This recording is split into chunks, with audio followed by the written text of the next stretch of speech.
Yeah, it's telling you that you're not safe. It's telling you that your values are being violated. It's telling you that you can't keep living like this. It's telling you that something has to change. And we don't want to look at it like that because we keep thinking that it's something else. Like, what else is this? Why am I so angry? Like, you know deep down why you're angry. You understand that you are not being treated the way that you know you deserve to be treated. Welcome back. Welcome back to another episode of To the Wheels Fall Off. I'm Matt. I'm Paige. Let's talk about anger today. And please don't turn this off yet. I know a lot of people don't like to talk about anger. Makes them feel a certain way. It's kind of tricky. You don't want to admit that you feel it. You don't know what to do once you have it. You misunderstand it. You look at what it could be other than anger, and it gets muddy. It gets really muddy for a lot of people. But anger is a really, really important emotion. We often attribute it as bad, and it is not bad. It is a mobilizing emotion. It is a revolutionary emotion. It is trying to teach us something. It is trying to encourage us to make a change. And I think that's where we lose a lot of people. When we say change, we're not saying leave your partner. Maybe sometimes that's what it ultimately means for you, but that's not what it always means. Sometimes it can mean set boundaries. Sometimes it can mean set limits. It can mean detach yourself from certain situations, spend less time with certain people. It can mean a number of things, y'all. But it's important that you understand what anger is really trying to teach you. Both of us had to process anger in different ways. I was more of a reactive, aggressive type, and we will talk about aggression is not the same as anger. Paige was the opposite. Was I? Yeah, I think so. Okay, I utilized anger to make healthy choices. I wasn't as aggressive as he was. Sure, I had my moments. And boys and girls are conditioned at a young age to handle anger differently. It's conditioned in us on what anger means from the time that we're children. It's taught, in religious studies. It's taught in philosophy. There's a lot of great things about anger, but it seems like we have misinterpreted pretty much every single one of them. We're going to give you a healthy perspective of what we believe anger is, how we've used it in our lives to make changes, and why it's not a 4-letter word, why it's not icky. And I really hope you stick around for this. It's going to be a 3-part series. This first one covers what, Paige? This is going to be for those that are with someone who is still in active addiction, or maybe they are a dry drunk. They're not doing a program or recovery of any sort, but they aren't using a substance. But they still have the behaviors that they had beforehand. So basically, if you're just with somebody who's an ass and is treating you poorly, this is going to be for you. Yeah. And then the second episode is going to be for those that are with someone that is in recovery. Because a lot of the times your anger will surface there and you're going to have no idea why it's there. So we're going to touch on that. And then the third episode will be for those that are out of the relationship and they have some anger that they need to get through. And please don't segment yourselves and skip one because you don't think it applies to you, because every single one of these is going to build upon each other. Yep. We will talk about different pieces of anger in each episode. So here you're going to get some of the origins of anger, what it's really trying to teach us. We will build on that in episodes 2 and 3. So if you skip this one, you're going to hear episode 2 and be a little lost. Right. I typically don't like to separate based on your relationship status, but I felt like this was going to be an easier way to break it down for those that want to hear about anger. So, but like you said, listen to them all because there's always something in there that's going to benefit you. Yeah. And if you heard active addiction, you don't think that applies, think active dick. Yeah. Just an active dick in your life. Behaviors over substances is what we preach here. All right. This is going to be a fun one. Yep. This is actually our second go at this. Our camera broke. I think it finally bit the dust. So we were having a really, really good conversation. And about 25 minutes in, we got an alert. Oh, your camera's not working. And it's like, oh. This has been repeat with this wonderful piece of machinery that has served us well for years. But I think we're asking too much of it. And so it is time for a new camera. But if you're watching this on YouTube, you might notice it looks a little different. I don't think it's going to be that much different. I don't think so either. It's a little bit different. It's a little bit wider, whatever. But I think maybe the background isn't as blurred out. We don't pop as much. Coloring could be a little strange, but this is the best we could do in a pinch. But honestly, we were a little bit angry when it stopped doing that. But did we react to that anger? No. We didn't. Might have called it a bad word or two. But that's it. But we didn't make each other uncomfortable by being aggressive. So we'll talk about that later. All right, let's get this thing going. Yep. Hey, first, we've got a couple of announcements in the Tufo universe. We've got new merch. Woo woo! Show them. I've got a t-shirt. We've got 3 different t-shirts. We've got 2 different hoodies, and we've got water bottles as well. Oh, I've got mine. Bust out the water bottle. This is the bone one. It's in bone, and it has to focus. There it goes. It's got a poem on the front. So this is what we're calling, there's a fire inside capsule. I wrote a poem I don't know, it's been a couple of years, maybe a year. I'm not sure. Yeah, it's on exactly. our website on our blog section. But a line from it, there's a fire inside you. It burns from within. The source of your light is never from them. I wrote this as a reminder to really, I was thinking about our daughter when I wrote it. And I was thinking about Paige, and I was thinking about what I would have loved to tell them now if I could go back in time. Especially if our daughter ever ends up in a situation like we find a lot of people in. Like, what are the words I would want her to have from her dad if something happened to me? And those are the words I would want her to know just as much as I would want you to know, is that oftentimes we look at other people to complete us. And it's not to say that other people can't make our lives much more joyous and amazing. Connections. We're humans. It's a beautiful thing when you find someone that fits with you. But I think there are a lot of us that chase a missing piece of us in somebody else to damaging places. And it can be really detrimental. And I think some of you probably have done that. And I think it's a really important reminder at times to remember that no one is coming to save you. And the only person that can get you out of this hell is you. And this goes for people like me who were stuck in addiction. This is for people like Paige who were stuck with someone in addiction. Someone who's been in a tough work environment. It doesn't matter. I think what's important is that you remember that the fire that you need to take action is inside of you. And there's something beautiful inside of you that burns every single day. And it's easy to forget that. And I want it to be a reminder to everybody. The hoodies and I think one of the t-shirts it's got its new sun logo that we've got on the back. It says there's a fire inside, which is part of our rebranding from Independently Strong. It is going to become Reclaiming You, which we think is a much better word for our term for, I guess, what the course actually encompasses. Independently Strong was figured out in an afternoon as we were looking at we were under our deadline. It was like, hey, that'll work. I think that kind of encompasses it, but it doesn't really, because it kind of alludes to the fact that you're going to shoulder all this on your own. And that's not the point. Yeah. That's not what we ever wanted to get across, but I think it's kind of done that. What it's really about is reclaiming you. The number one thing we generally hear from spouses and partners is that I don't know who I am anymore. I've lost my sense of identity. I used to know what I stood for, and now I don't. That's what the course really aims to capture, is how do you reclaim yourself? How do you start to live by your values? What do you stand for? Let's start from scratch. Let's figure it out. That's what the program really does. And so we're using that branding and all this new merch. It's really cool. If you guys want some of it, you can go to our website right now, twfo.com. Get it while it lasts. Got hoodies, sweatshirts, or no, there's still some sweatshirts, new hoodies, new t-shirts, new water bottles that come in black and white. We've still got recovery rocks up there it's a really cool way to acknowledge someone else's journey with you through addiction. It says, thank you for being my rock on the back. It's got our logo on the front. They don't just come in black, by the way. They come in different rock colors. I should probably get different ones up here. People probably just think they're black. Oh, you're right. Yeah, they're rocks. They're rock colors. So whatever colors rocks usually come in. They're not all the same color. But you can find out about that and a lot of our free resources, like our free Facebook community, our free community calls led by other members, our free Discord channel. We've got all kinds of awesome free resources out there that are there for you, not just the paid resources and Reclaiming You or Independently Strong, but totally free stuff as well. Like, we want to help the podcast as well. Like, that's what we're here for. But if you want to support the show, you can do that. If you don't want any merch, you think these are ugly and you just want to buy us a cup of coffee, you can do that too. You can click the link in our profile and buy us a cup of coffee, and we'd appreciate it. It'll go toward a new camera. I can promise you. What else? I'm going to get a cup of coffee. I don't know about you. We had something else that was new. What else? What am I missing? No, that's it. Is that it? That's it. But I did want to say that the water bottles are straw and tilt. So you can do either one. And they are 32 ounces, by the way. Mm-hmm. No, I think that's it. Are we allowed to say that they're like No, Owala bottles? You're not. They're like Owala bottles. They're similar. Not Owala bottles. They're not knockoff Owala bottles. But they're very similar to that. Of the designs I've seen, that's the one that compares closest to. They're awesome. And I've been using mine for a while, and it's holding leaks, up right? very well. No. Mm-mm. It's greatness. All right. SoberLink is the sponsor of today's show, and they have been for the last year or two on the show. We believe in what they do, and here's why.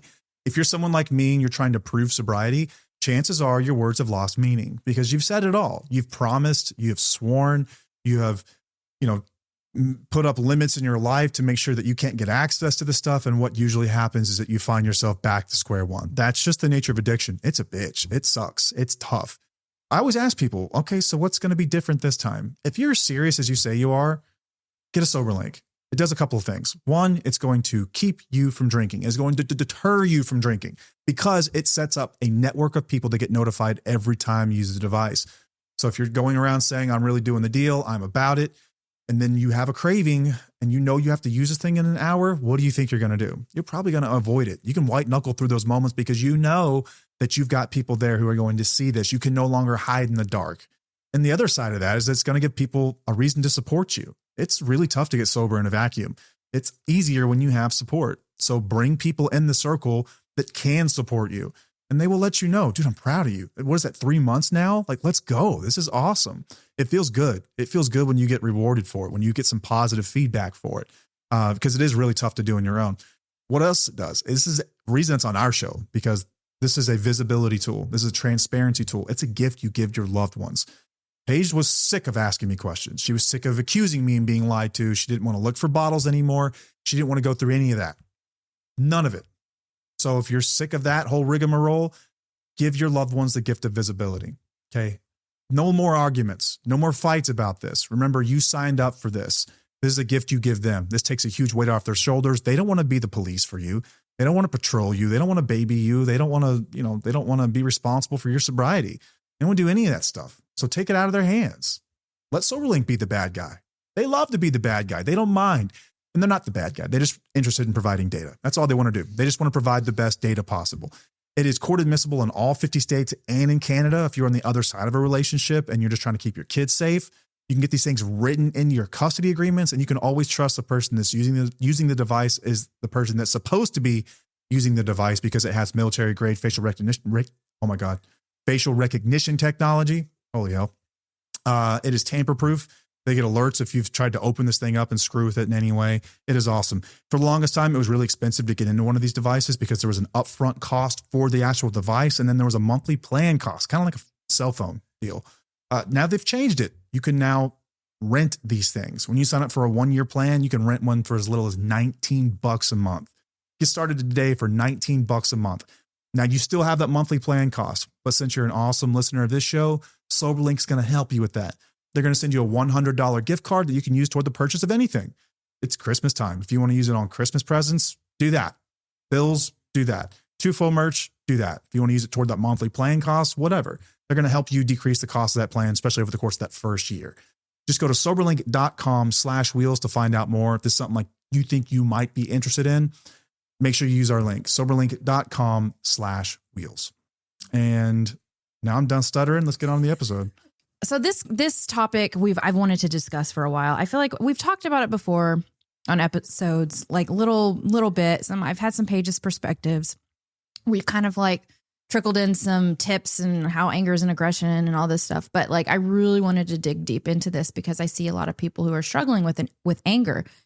And I just think that this is a really good opportunity to break it down for others to really understand what it is that they're going through. So a lot of times we feel like anger is bad. It's negative. It's not supposed to be there. Like it doesn't feel good to be angry. Like we don't like, sometimes it does. Like sometimes it's like, ooh, yeah, I just want to like, let me feel this way. But a lot of the times you ever seen those rooms you can go to where you can just smash the rage rooms or whatever. Rage rooms. Yeah, no, I think that's great. That's a healthy way to release it, but it's still going to come back if you're not dealing with like the actual issue of why you have anger in the first place. Feels good in the moment. But it does feel good in the moment. We have discussed how it's important to release the anger in healthy ways, like working out, journaling and things like that. But we've also, I think that we've been clear that that's not going to fix it long term, right? Mm-hmm. So there are actions that we need to take because anger is a signal. It's a sign. It's telling you something. We have been wired to have anger for a reason, but we have been told from communities, from our parents, from society, from our cultures, like you're not supposed to be angry. You need to be calm. Anger is bad. That is a problem within you. You need to do something about that. And I challenge that because I think it's just completely misunderstood. But a lot of people misunderstand us whenever we are discussing anger and they're like, oh, it's not good for you when you have uncontrollable anger. It's like, I know, I understand that. I'm not talking about aggression. Being aggressive is totally different than being angry. You can be calm. You can release it in a healthy way without being aggressive. Anger and aggression are two totally different things. Aggression is the behavior. Anger is the internal signal. It's internal. It's not going to hurt someone when you are angry, but being aggressive can. Right. And I think we screw it up because we pick up on the pattern that aggression generally follows anger. Yes. Usually. Yes, absolutely. And so we It's a pick up on reaction. that. Right. So like you kind of get conditioned to that. Like if you grew up in a household where there was a lot of conflict, it felt scary and unsafe, and anger was generally a precursor to aggression. Yes. But we've equated them as one and the same when they're really not. Right. So I just think that us as a society, we haven't been taught how to manage anger, or we haven't been taught how to utilize anger in the proper way. Use it as fuel, use it as a sign, use it as a signal, instead of like just lashing out and releasing it, because it gets a bad rep, because that's why we release it in unhealthy ways. So we're here to like help you through that and help you understand like what the anger is really trying to tell you and what you can do to help, it's not get rid of it, because we're never going to get rid of like our emotions. Emotions are there for a reason. It's really just to like use it as a signal. What is it trying to tell you? So if you're angry and you're in a relationship, I'm going to validate that anger right now. And I'm going to let you know that it's totally acceptable to be angry. A lot of people think that we encourage anger or we encourage being aggressive, and that's not what we do here. I have never encouraged being aggressive, because that's not useful. No pettiness. It's not helpful. It might make you feel good temporarily, but the reality is that it's not productive. Like, we are here to help you become productive in your emotions, to feel your feels and do something about it. So it's kind of funny. Before we got on here, I was reading, somebody had posted something like randomly. I don't know who, I don't even follow this account, but it said about listening to your anger and da-da-da. And at the end it said, so crash out, sister, and be okay. And I was like, okay, hold on. You're encouraging people to be aggressive instead of encouraging them to look at this anger and figure out what it is within them that is harming them. Like, what is harming them? What is causing this anger? Why is it coming up? You're telling them to just like crash out and be aggressive. Like, that's not helpful. Why are we teaching people to do that? I was raised that 2 wrongs don't make a right. And I know that always kind of like irritated you in a way. Like when I would say 2 wrongs, right? Am I right? For another day. Okay. I don't believe in, revenge. Retribution. I don't believe in that, and goes against my values, because I know that it's not going to help me. For me, anger is telling me that I need to do something, that something within my life is not right, that my environment is off, like my values are being, they're being violated. My boundaries are being violated. It means that I need to do something, not get back at other people. If I'm in a position within this relationship where I'm like trying to get revenge, or I'm trying to harm them, or I'm trying to be petty, you really need to look at the whole situation in general, because we never got to that point. I didn't disrespect you to that level, but I know a lot of people do. And I understand why you do that. And I know why you feel that way, and your anger like really gets the best of you, but we're going to help you unpack that. Quick tangent real quick. And just in defense of that statement with that account, like crash out, whatever. Okay. What if you've been looking for, I don't know, like you need an ingredient for something that you're making, and you've been to 3 different stores and they don't have it. Mm-hmm. And you get pissed, crash out a little bit in the car and lose your shit. I guess. As long as it's not harming somebody else. But also for me, I look at that stuff and I'm like, move on. Kind of like this whole camera situation. I was like, okay, I'm mad, but I'm not going to crash out, because what's that going to do? All that's going to do is keep me in my anger longer. And then I'm like, there's nothing I can do about it. So what's the solution? Let's fix the problem. At the end of the day, you're going to get to the same place. You're going to get to the same place. But I don't feel like crashing out is completely necessary. Now, I'm not saying I'm perfect. Like, yes, I crash out sometimes. There are times you're crashing out. There are times where it crash happens. Out and then you're good. Then you're good. Needed to crash out. Right. And I guess I understand that. But like we talked about earlier, I guess maybe we brought this up where you said that you're more aggressive than I am. Like I use the anger as fuel to like really figure out what the hell it's trying to tell me.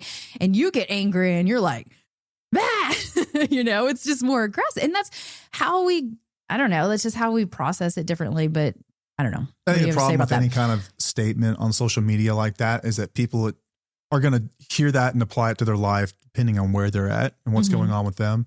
And what they do with it says a lot more about them than it does the creator. And it sucks, because as a creator, you cannot possibly make content that applies to everyone's situation. You would spend, oh God, it would be a 200-page reel on, or, carousel. It's not authentic either. No, but that's the problem. You ever heard of bean soup theory? Oh yeah. This is the problem with social media in general, is bean soup. Yeah. If you don't know what bean soup theory is, get off. This is a fun tangent. Yes, this is fun. There's this creator on TikTok like a couple of years ago that made this recipe for bean soup.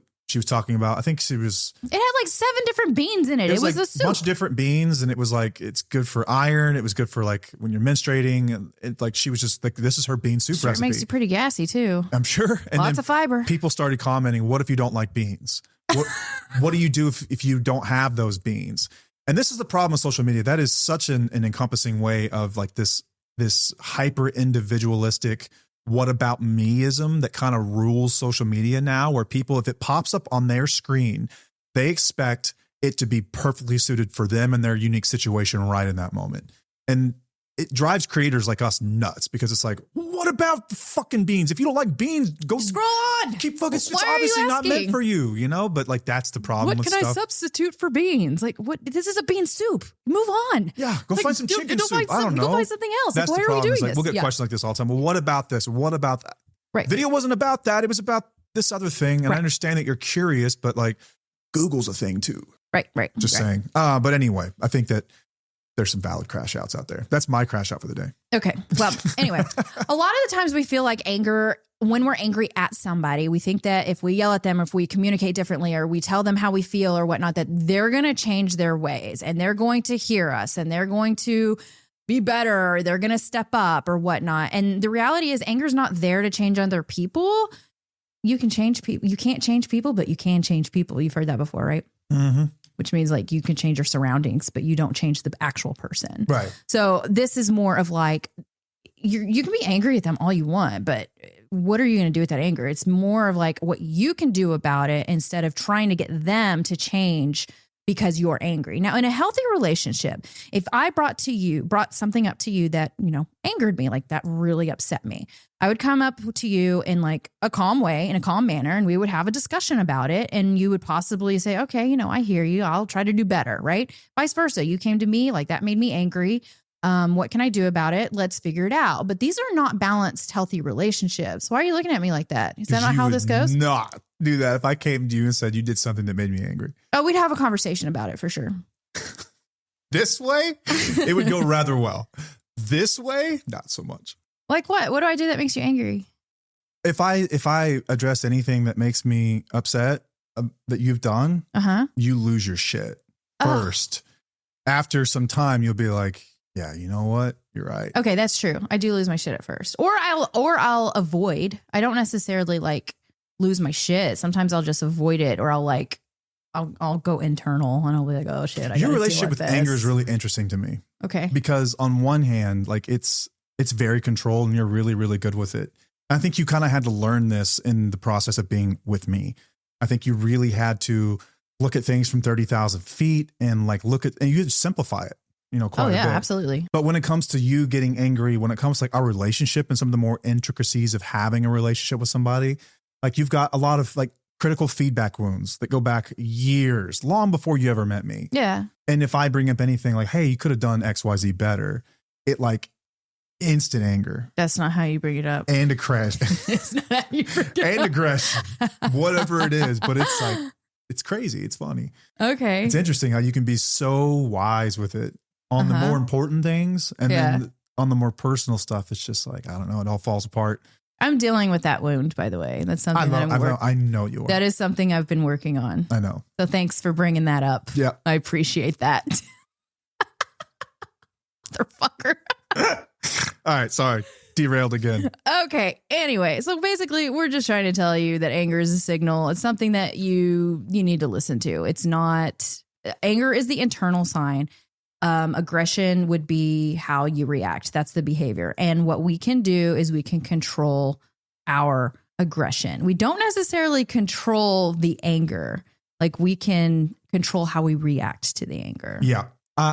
Anger, I think a lot of people feel like is an emotion that you can't stay in and do anything positive with. When you're feeling angry, you want it to go away because you don't feel like it's productive. You don't feel like you can move forward in the direction you want to move forward while you're angry. And what this generally presents as in the work that we do is you'll have a couple. One of them is either just, they're severely addicted or they're just a dick. One of the two. And then you have someone who's trying to hold on for dear life and manage everything. And they're feeling a lot of anger and resentment because this person they're neglecting them and their children. They are neglecting household duties or their finances. They are burdening everyone around them. They're being dishonest. They're manipulating. lying. There's unequal partnerships. There's all of this stuff. Sometimes that goes there's along. infidelity. There's a bunch of different things. And it's going to cause anger because it's going to hurt a lot of layers underneath anger as well. And you're going to feel angry. And what as you should, you will not let go of is this ain't working. This ain't working. What's happening right here? This is not working. And so instead of looking at that, which is the problem, this is where the anger is coming from. This is the source of the anger. You look at the anger as the problem. Ooh, it's my anger. I'm going to attack the anger. I need to get rid of the anger. If I can just get rid of the anger, everything will be fine. False. That's not the way this works.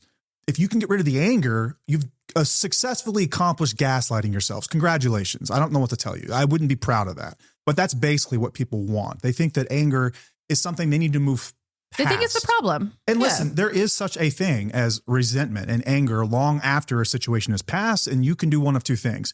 You can forgive them or you can divorce them. We'll discuss that in the next episode. We will get there, but there is such a thing as that. Don't mean to neglect that, or we'll get there. But I think for a lot of folks, they look at anger and it's like, how do I get past this? Because you haven't really taken a hard look at the real problem here. Let's really talk about the problem. What is this anger trying to teach me? Yeah. What is this anger signaling? Think of anger.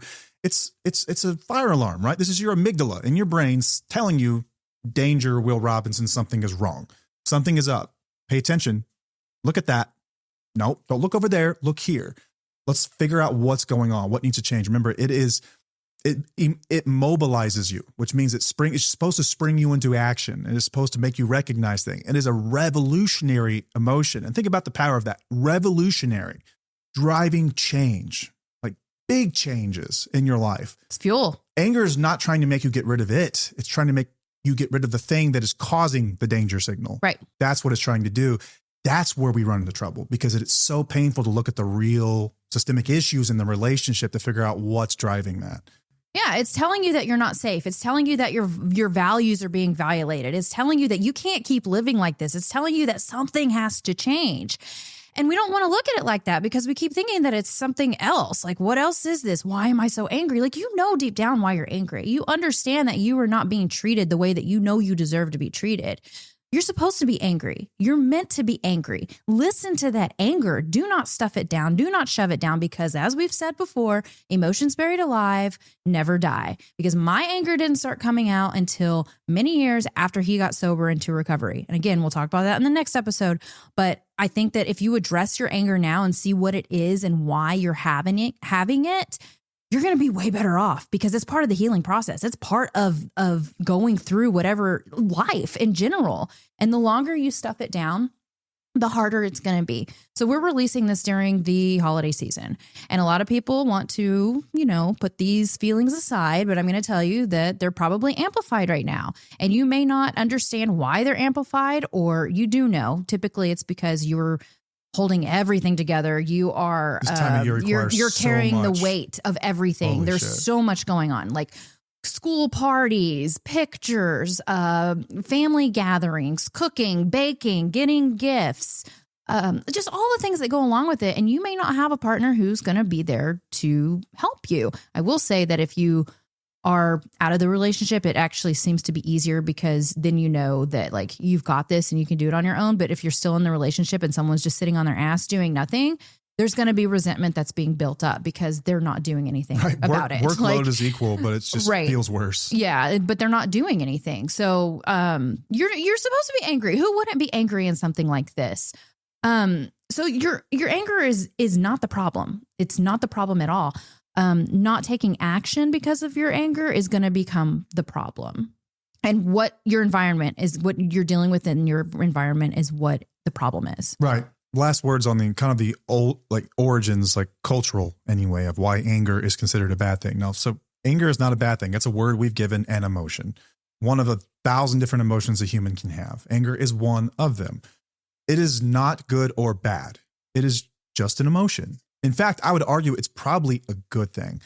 Anger has probably saved your life more times than you can count. And your ancestors and their ancestors and their ancestors, dating back thousands and thousands of years, anger was a signal that kept them safe.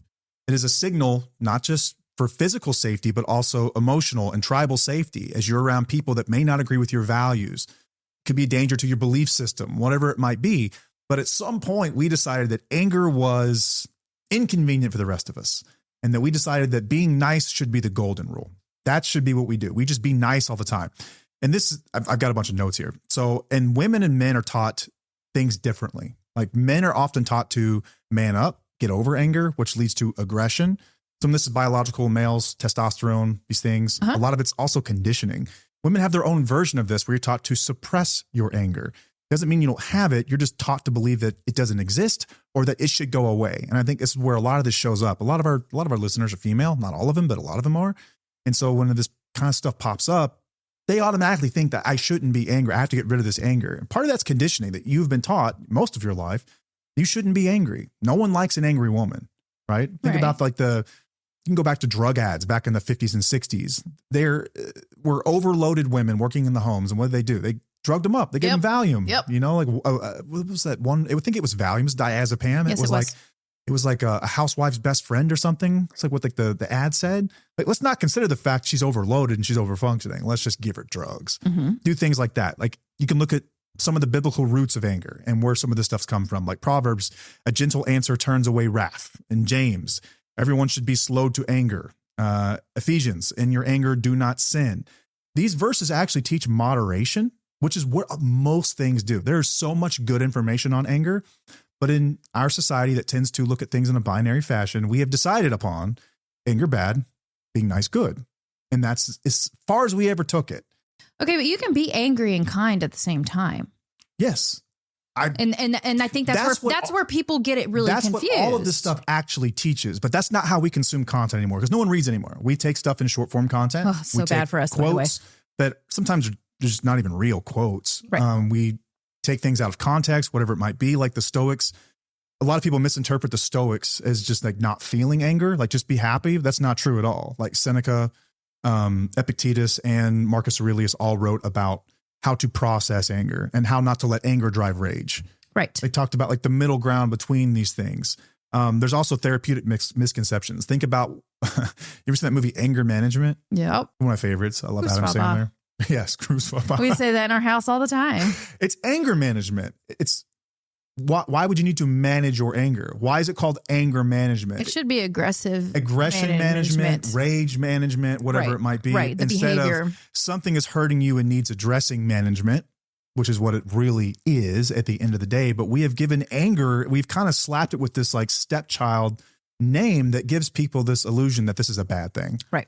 This is a terrible thing. I shouldn't be feeling this thing. I want you to try your best to reframe that. Yeah. That anger does not mean that you failed. Anger does not mean that you're being mean. Anger does not mean any of those things. Anger is simply a signal. It's just a signal that there's something going on we need to pay attention to, that we ought to dig a little deeper into.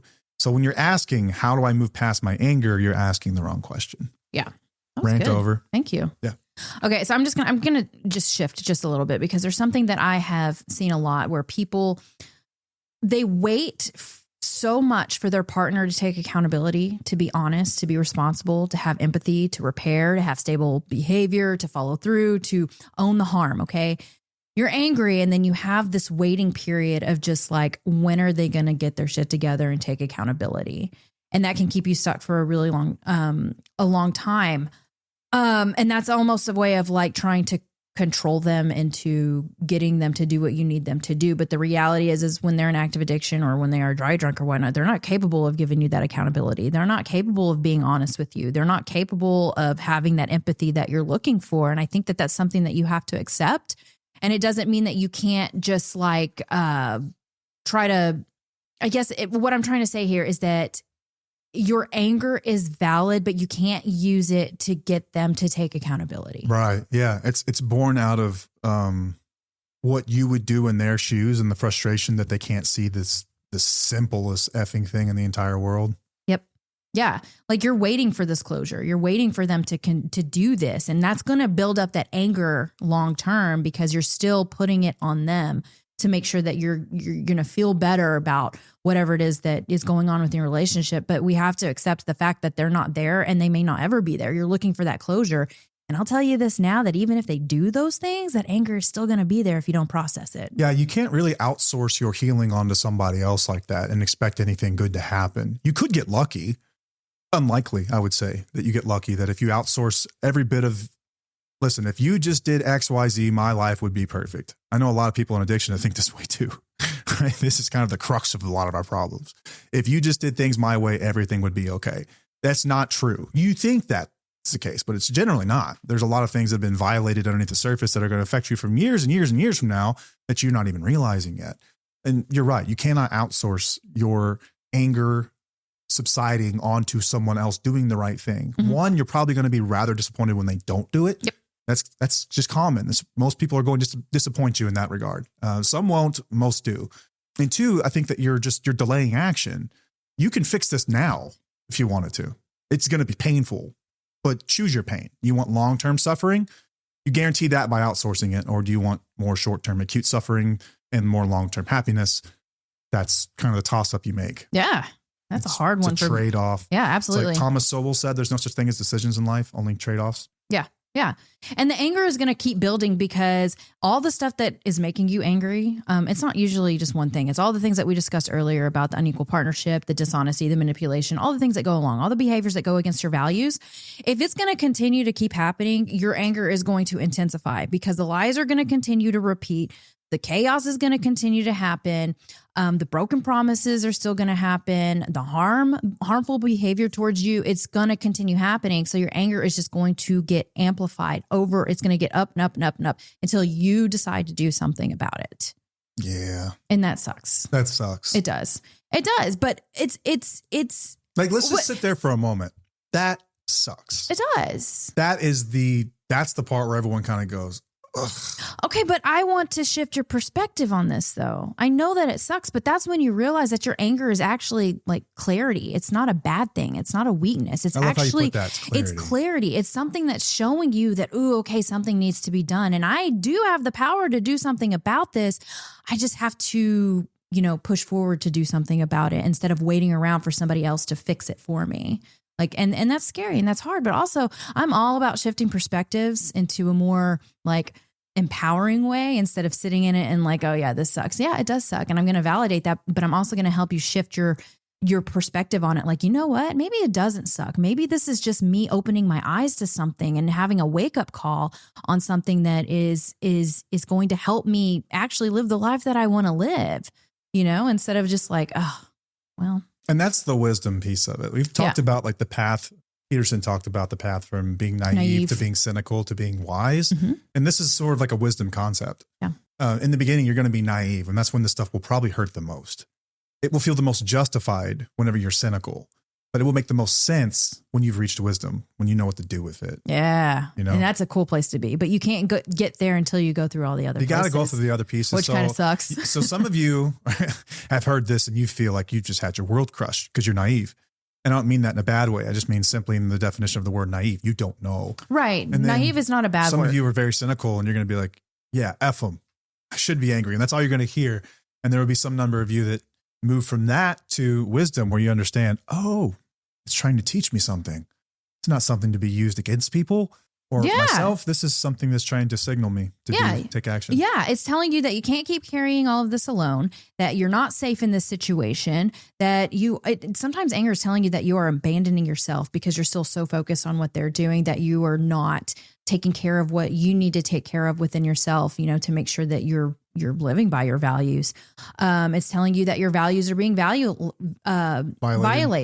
It's telling you that your life does not match who you truly are. So you're not being authentic, when you're angry about certain things because you're like, oh, well, if it's still popping up, right? Because anger is always going to be there. Man, it's so hard though. It is. It's very hard. Like you've listed off these things. Like these are examples you worked through before we did the episode, but in the moment, none of this shit is clear. Like in the moment, none of this stuff is clear. In the moment, you're not going to know that feeling that you have is attributed to my values are being violated. It takes some work in sitting down with it. And let's shift just briefly into like anger as a secondary emotion and how that gets misconstrued a lot, I think, by people. As we do know, anger is a secondary emotion. There's a really famous quote that goes around that's often misattributed to C.S. Lewis. It wasn't C.S. Lewis. It was actually a poem written by a guy named Michael Gungor. Mm-hmm. And it said, it's part of a poem. It said, I sat with my anger long enough until she told me that her real name was grief. Mm-hmm. Every time I see this reposted, it's got thousands of likes and comments. And people are like, oh, I wasn't angry. I was grieving. And that's true, but you were still angry. I think what this runs the risk of doing for people is sort of that discussion on the why versus the how of it all, as we can spend the next 3 or 4 years in therapy figuring out, what are we grieving? You're grieving the loss of a relationship that you thought you had, the loss of a dream, this requiem for a dream, if you will. This, I love that movie. It's depressing, but it's a beautiful title. But great songs. But it's this feeling that you've lost something that you can never recapture. And it's like, you have to sit there and you mourn with this, and you will grieve. You will. And it will feel like anger as well. It is. Anger is not, when people, the danger people run when they do things like this, when they say, okay, you're not actually mad, you're grieving. True and false. You are still angry. The anger is driving at something. He wants you to explore that grief so that you can move past the grief, which will then lead to cure that anger, right? Action. Lead to action that cures the anger. Like you can explore grief and you'll go through that in your own way of accepting it, getting angry with it, the stages of grief. I think they've upped it now. It's 7 stages. It's not 5 stages anymore. Oh, interesting. Or maybe it's 4, now it's 7, something to that effect. We're not therapists. I should always open the episodes with that. But anyway, I think that Paige was really worried about talking about this because anger is a secondary emotion. The fear is real that if you sit here and you walk people through that, you're not actually angry. You're just grieving. You're just sad. What they'll do is they'll spend the next year, 2 years sitting in that. Sitting in that grief. I'm grieving. I'm sad. Because grief you can't really do much about. You have to accept it and you go through all the stages of grief. But anger is actually signaling action and telling you that there is something that can be done to get through that. Yeah. And that my fear is that if you just sit in that grief for too long, you're still ignoring the fact that you're angry because maybe you feel like, oh, I don't want to be angry because then that means that I have to do something about it. And that's scary. It's scary for all of us to listen to our anger and think, oh, well, this means something. My fear is that if we go down that rabbit hole is that it overcomplicates something that we can actually simplify a little bit because anger is a true emotion. It's it's real. It's something that's really telling you something. I think people will look at the feelings wheel, and especially when it comes to anger, we've talked about anger gets a really bad rap. And so when you look at the feelings wheel and you identify anger and you start to look at what's underneath anger and you look at something like grief or sadness, you think that your anger is protecting you from that sadness. That is false. That is oversimplified. I think people just say that because it sounds deep, but that's not even true. It's an incorrect way of looking what anger actually is. I mean, it could be partially true, but I still feel like it's not a blanket that you hide under. Like it's not some shield from grief. It is a mobilizing emotion that is pushing you toward change. That's what anger is. That's what it's doing there. That's its role in all of this, right?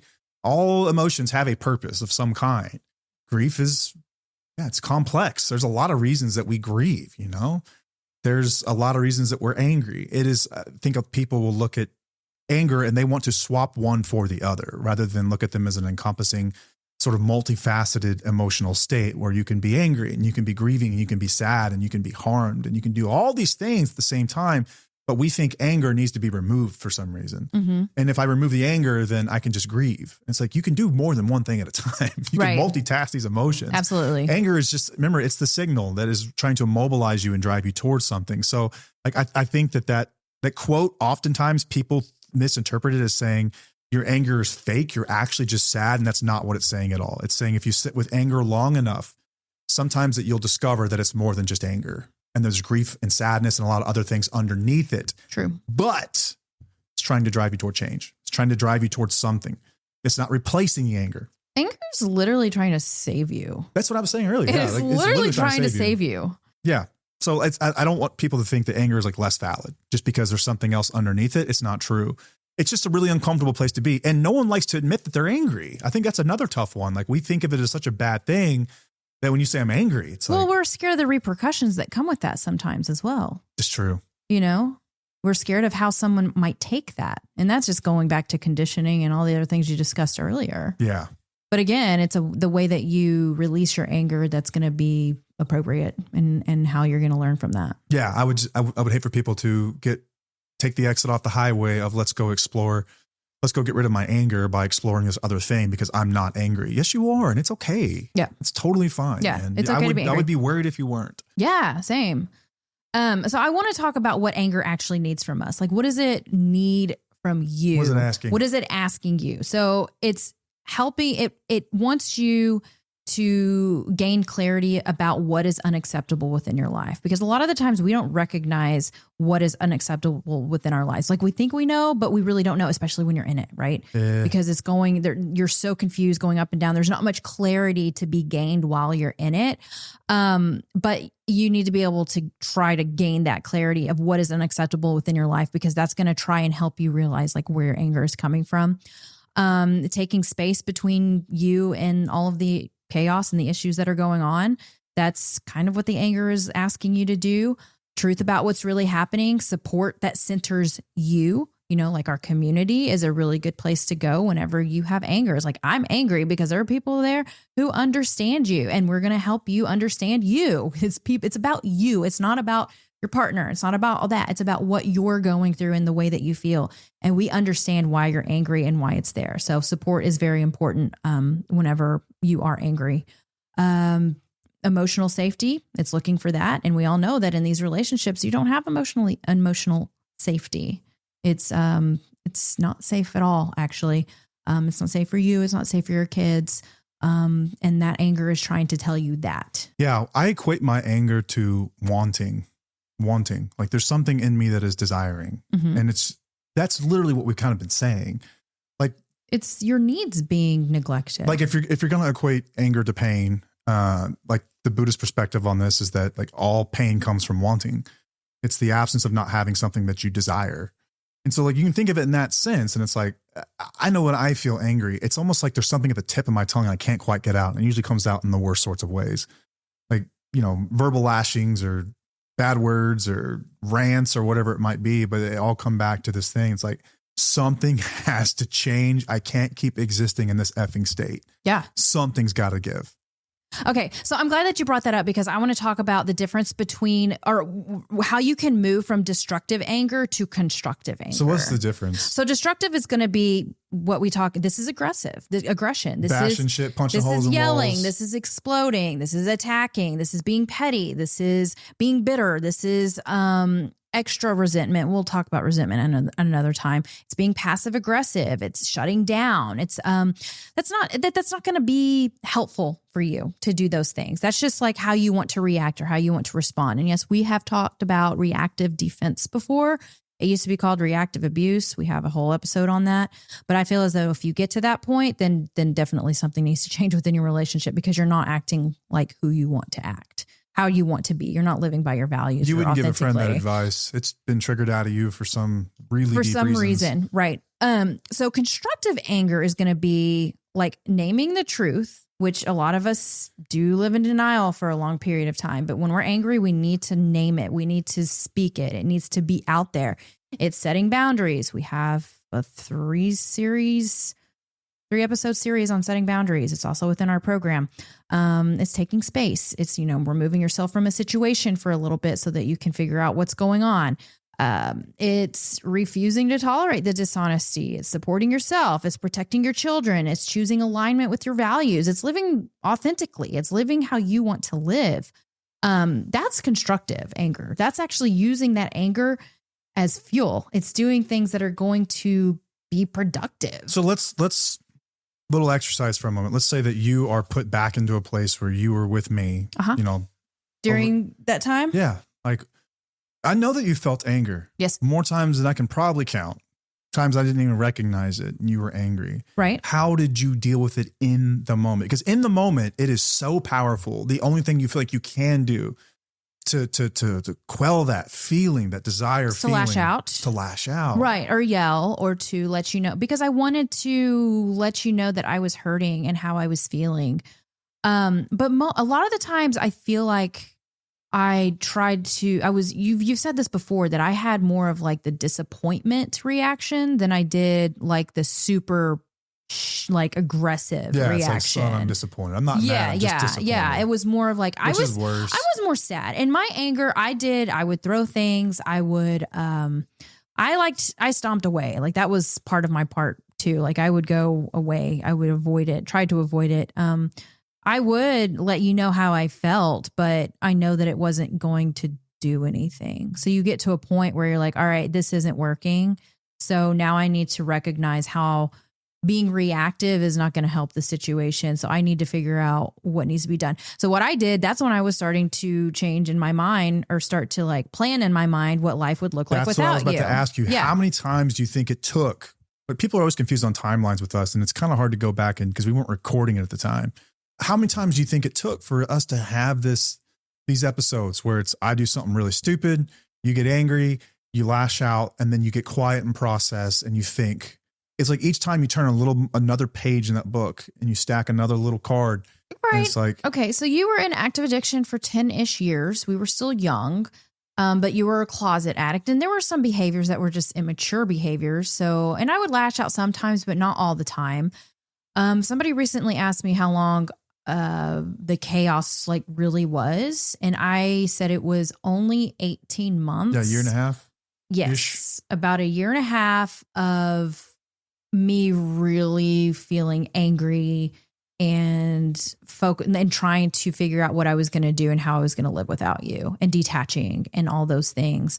Remember, I got to a point where I was like, I didn't even get mad anymore. I was just like walking away. Can I say something? Yeah. But that was a process, it sounds like, of you recognizing what the anger actually was, and then slowly putting the pieces together of what would have to change. This was you grieving. This was you taking action at the same time. Right. Because there was a time, and I've told you this before, where I thought that if you just have a conversation with somebody, you're going to get them to see your side and be able to change. And I learned over the years with other people in our lives that that's not a possibility, that sometimes quiet and not saying anything is better than saying anything at all, because you know that they're not going to hear you. They're not going to listen. They don't care about how you're feeling in the motion. They don't give a fuck. They don't give a fuck. They don't, because if they did, they would actually be doing something. And people hate it when I say that, or when we say that, when it's like they don't care because it's like, oh, well, addiction takes over. No, man, it was easier for me to think like, you just don't care. And I'm just going to, that means that I need to do something about it. That means that I need to figure out what my life is going to look like, because you're not standing up to the plate. And you're not standing up to the challenge. So what's interesting is I wanted to connect these dots here, because I just kind of did this. Okay.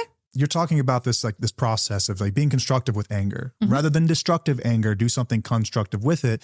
And you just listed, 20 things that are constructive anger. Yes. We had an episode with someone, believe it was, what was the episode called with Jenny?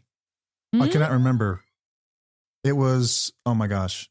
I don't remember. Many of you have probably heard it. We've only had like 3 or 4 guests on our show, but if you'll go back, there's one about someone who left a really abusive relationship with someone who was struggling with addiction, and she talks about her having to amplify the anger. Yes, being stung over and over with it, because she knew that without that, she was never going to take action. She literally used the anger for its intended purpose, but at times had to remind herself, oh, that's right. That's what this is. I keep fooling myself to think it's something it's not, that we're this couple that's working on things and things are getting better, when in fact that I have no evidence to show me that. And she would have to stab herself over and over with that anger, which you were kind of doing the same thing. Yeah, I was over time. And honestly, so it's not like, I don't want people to think this like this event that you just make this decision and then you're good. Right. It's more like a process of events. It's that drive you toward change. Absolutely. Some people just lose it one day. Like, don't get me wrong. There's some people who are like, and then I was done. And then you're done. Yeah, absolutely. And I would have gotten to that point, honestly, because I didn't have much tolerance, for that. On the other side of this addiction, yes, I can tell you right now that it was anger and disappointment and shame and all the fucking emotions that we attribute to this like terrible category that actually got me to where I am today. Yeah, but that's not my doing. I mean, you can say that. No, it was internal. I didn't make it easy for you, but I wasn't, this is so hard to explain, because I didn't make it easy for you, but I also wasn't, like I said, I wasn't petty. I didn't try to harm you. I wasn't trying to get back at you. I wasn't trying to do revenge. I wasn't trying to say, well, I need you to hurt. Dude, that shit doesn't work anyway. No, but I see that happening, and I understand why people do that. But for me personally, I wasn't like that. My anger was coming out my aggression was coming out because I felt like I was being harmed. So which I was, but we naturally even as kids do this. That's what you do. You become aggressive. You release it that way. And they haven't learned how to regulate their emotions. And that's literally what we're doing in this episode, is helping you understand that those emotions are there for a reason. But what you do with it and how you respond to it is what's more important than lashing out and just letting it take over. Right. I was young. I didn't know. Remember, I was 26, 27.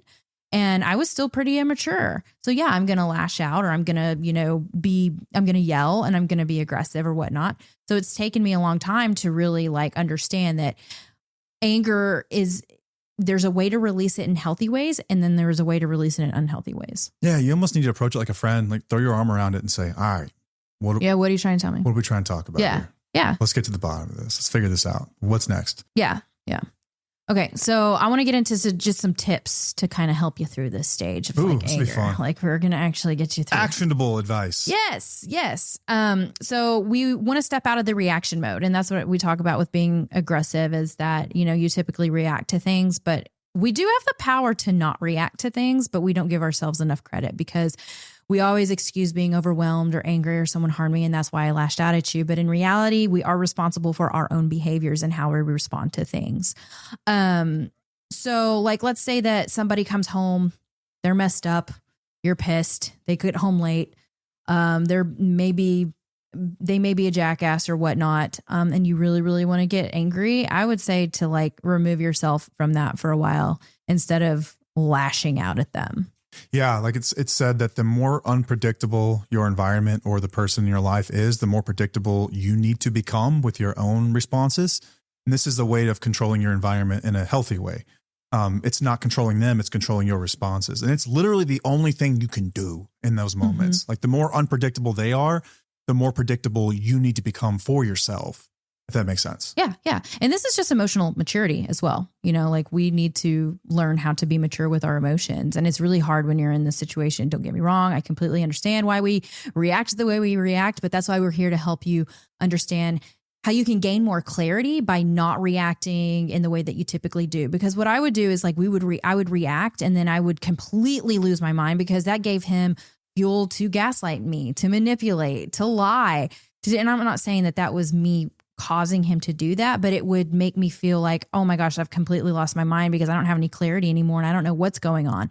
If I would have learned to just kind of detach from that or not react to it, I'm sure I would see a lot more clearly. Sometimes you just have to, and it's not going to be pretty. Sometimes you need to remove yourself from that situation, in the moment. You need to remember, we talked about that little piece of space between the stimulus and your response to it. If you can slow that down by just a second, you can generally get a much better response from yourself. One that's not going to lead to more chaos. And so if you can create that, and sometimes that is literally I don't know what to fucking say right now, but I have to leave the room and just walk out of the room. And I know that that's going to be really complicated because they might become even more aggressive. They could. And if that's the case, that's another reason why your anger is there. And it's important to listen to and figure out what you want to do about the situation. If someone's following you around the house and not giving you a space to respond, we have a much bigger problem. Yeah. Get the fuck away from that. Right. Please. Before it gets worse. Okay. So this next tip I want you to do, I want you to write down what your anger is pointing at. So you can answer some questions that are what behavior crosses my values? If you don't know what your values are, which I know a lot of people in this space do not know what their values are. I mean, go back to the boundaries episodes. We discuss it there. And also you can Google it, but we also discuss it in Reclaiming You in our program. Your values are so important to your life. Let's say one of your values is accountability. You believe in accountability. You believe it's important to growth, to trust in relationships. And so someone's not taking accountability, right? That can be something that they are violating. What have they done? Maybe it can be infidelity. It can be lying. It can be any number of things that cross your values, that betray your values. Write that thing down. Let's look at the behavior that's causing this, okay? Your anger is a result of those things being crossed. Generally, this is a signal. This person is not safe. It's what it's trying to tell you. And we're talking about behaviors, not substances here. Right. Because you could easily say the alcohol is what's causing this is causing my values. I guess you could say if you value sobriety. Right. But again, we talk about behaviors here, which is most important because that is what's typically violating your values. Yeah. And then ask yourself, what am I carrying that is not mine to carry? Mm-hmm. What am I carrying that is not mine to carry? Let's say that there's been lying, whatever it might be. There's been lying that's crossed your values. Okay. This is where we focus on what the anger is trying to teach us. Anger is rather simplistic in the sense that it's trying to tell you to get away from whatever is causing you harm. It's that simple. What's not yours to carry is where that's coming from. It's you going into the cave that is them and exploring what it is that's causing them to do this stuff and feel this way. Were they not loved enough as a child? Were they neglected? Have they not processed some trauma that they've incurred? That's not yours to carry. That's not yours to carry. Your anger is rather simply going, excuse me, you need to remove yourself from the situation. That's what it's trying to do. Yep. That's simply it. We've had a value that's been violated, whether or not you know it or not. Your body knows what you believe in, what you carry as a value, and it's being crossed. And some of these things are not yours to carry. As much as you would like to do it for them, I'm telling you, you cannot. You can't. Yeah. You can influence people all day long. Guys, we have to decide to carry that rock across the finish line. Mm-hmm. We, meaning guys like me. Self-preservation, guys, Mm-hmm. is really what this is all about. It's protecting yourself and your children. This is also going to give you clarity. This little exercise is going to give you. Yeah, it will. It will take chaos, provide a little bit of structure, and give you some clarity. You need on to things. get the anger out in ways that are productive, that's constructive, that's going to help you. And if you need to write it all out in a journal too, like I'm angry at this is making me mad, blah, blah, blah, blah. That's going to help you get it out. But also you need some clarity on what values that behavior is crossing and why it's making you angry. And you have to tell yourself, like, you've got the power to change that. And like Matt said, it's typically, removing yourself from that situation. Which is very challenging, but I mean, it's necessary if it's going to continue happening. Right. And don't be worried that once you start this process of listening to your anger, what it's trying to teach you, that it's like irreversible, because that's not true either. I think that we had gone through periods of time. Remember, it's a process over time.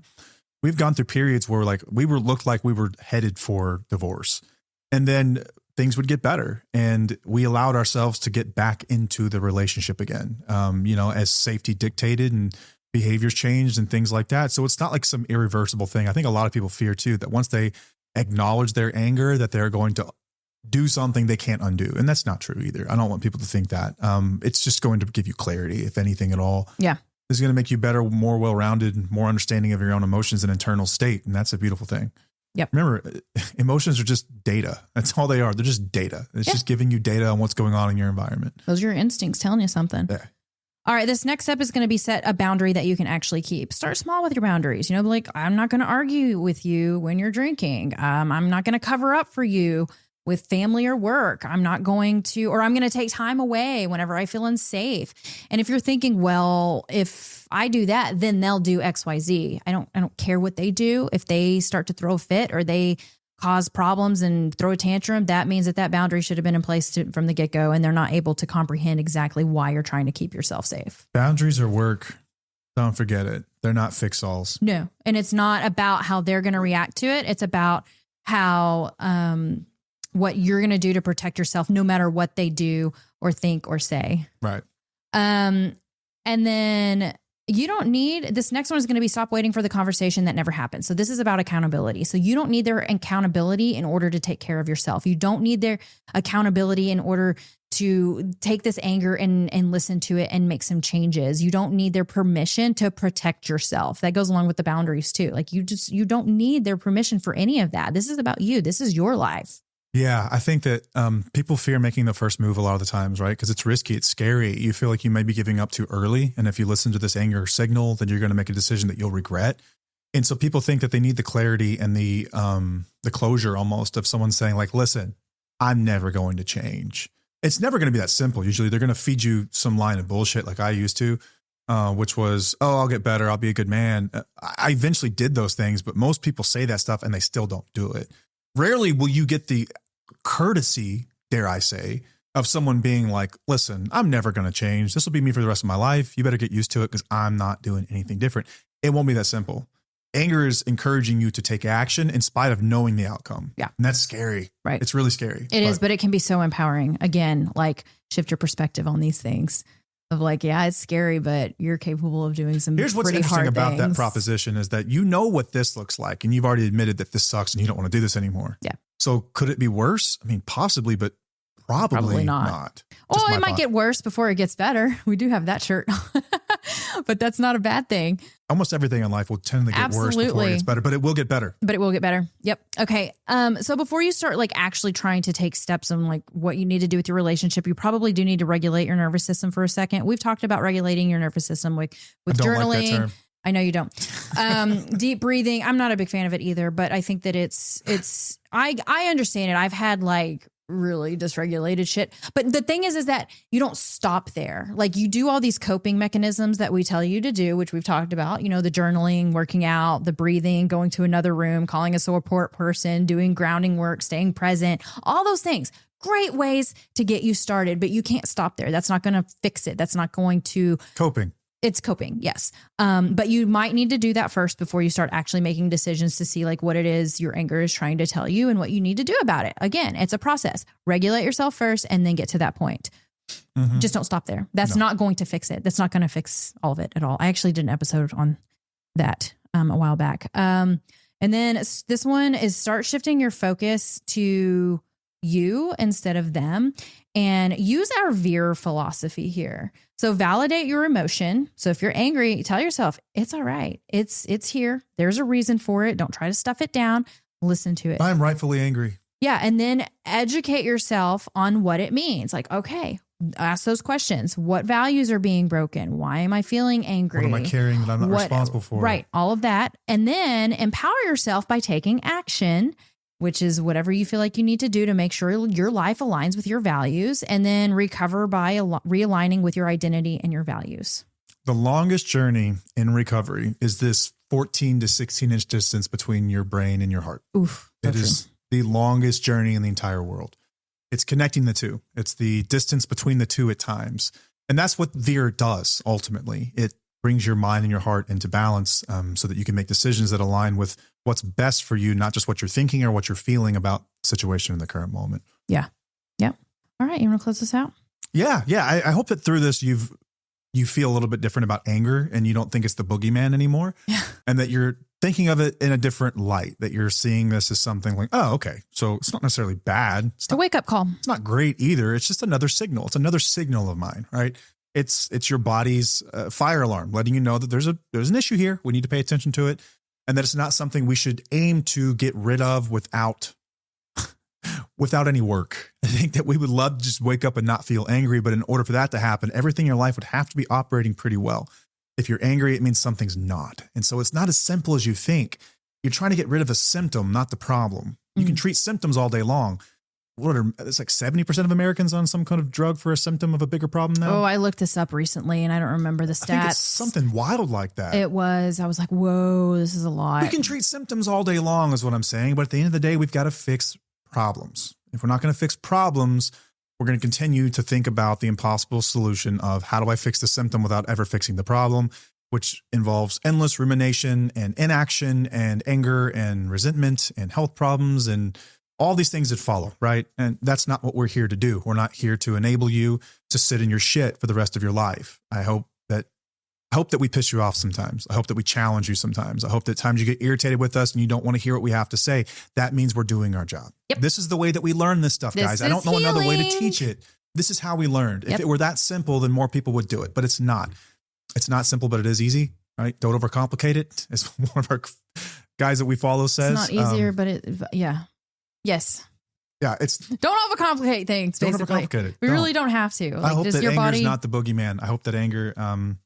It's not the enemy, guys. I hope that you recognize that it's a friend of yours trying to wake you up, and that's all it's trying to do. And the more you sit there and try to get rid of it, the more it will pop up in more subversive ways, in insidious ways. It will show up. It will never go away. Okay. And we are not here to successfully teach you how to gaslight yourself. Nope. That's not what we will ever be here to do. We will challenge you. And I hope that at the end of the day that you get something from this. Truly, we've both learned a lot about exploring what anger is really trying to do. I don't want people to also feel like they can't sit in it for a bit, because you will. I think that's part of the process of this. I think sometimes me and you oversimplify this stuff as we think about because of how far we are on the other side. Right. Like we oversimplify this, and we weren't recording while we were in the mud of this stuff for a year or 2 years or 3 years while we were figuring this shit out. Our goal here is to simplify it in a way that shortens that from 3 years down to 1. or something. Or just giving you more the tools to manageable. help you through it and learn something from it. And I mean, if we were here talking about it, if we were still in it, I don't feel like we would have much to share on it because we don't have that wisdom. It's more Been of on the the other cynicism. side of it. Yeah, we've been on the other side. So But it is muddy. look at that as hope. It is muddy. I don't want anyone to feel like they should feel like they're doing something wrong because you're feeling it and not taking action yet. Like I said, the longest journey in recovery is that distance between your brain and your heart, and you'll get there. Yep. You will. Keep working at it. Keep listening. Yeah, that's all we've got. Yeah. Stick around for the next, which one is coming out. Oh, hey, also thank you to everyone who's been okay with this new cadence that we've got, because this next episode won't come out for another week. No, possibly not. We're going to release these back to back to back. I'm trying to get 3 episodes out in December. All right, let's go. Cool. Maybe a little bit back to more Hopefully. regular. We've got some time. If we have time, Yeah. we're going to release this stuff because we enjoy these conversations and we hope that you do too. All right, that's all we've got. Paige has to pee. It's time to go. Until next time, I'm Matt. I'm Paige. And we'll see you. Bye.